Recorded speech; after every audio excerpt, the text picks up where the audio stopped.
దీనికి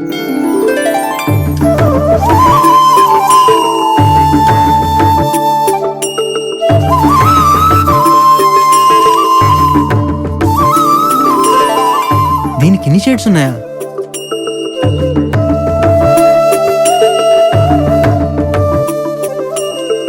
ప్రియా, ఏంటిదంతా?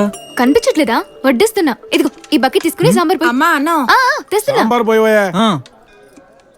ఎందుకు కొట్టిస్తున్నానో తెలియట్లేదు. తింటున్న మీకన్నా తెలుసా? ప్రతి సంవత్సరం అమ్మాయి గారు అన్నదానం చేస్తారు. ఈ రోజు వాళ్ళ అమ్మగారి వర్ధంతి.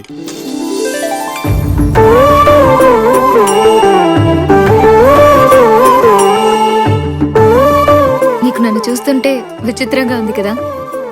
మా అమ్మని నేను చాలా మిస్ అవుతుంటాను అభి. నేనెప్పుడూ తినగా ఉండను అనుకుంటా. డెలివరీ టైంలో కూడా మా అమ్మ కడుపులో అడ్డం తిరిగాను. డాక్టర్లు నేను పుడితే అమ్మ చనిపోతుందని చెప్పారు. నాన్న నేను పుట్టకపోయినా పర్లేదు, అమ్మ బ్రతికుండాలనుకున్నారు. దానికి మా అమ్మ ఒప్పుకోలేదు.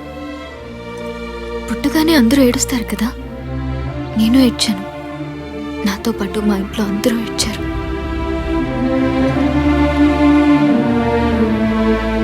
నేను మా అమ్మతో మాట్లాడలేదు, కనీసం చూడలేదు. నేను అమ్మ బేబీని కాదు అబ్బే, అమ్మోళ్ళ బేబీని. నేనమ్మా మీ నాన్నని మాట్లాడుతున్నా.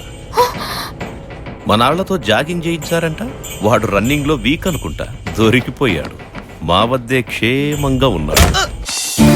ఏంటి మీదకి వచ్చేస్తావేంటి? ఏం చేద్దామని? అరే అంత గట్టిగా కౌగులించుకోకే, ఊపిరాట్లేదు. ఎవరన్నా చూస్తారే నా మాటను. అరే మెడ మీద కొరకద్దే, ఇంట్లో తెలిసిపోద్ది. ప్లీజ్.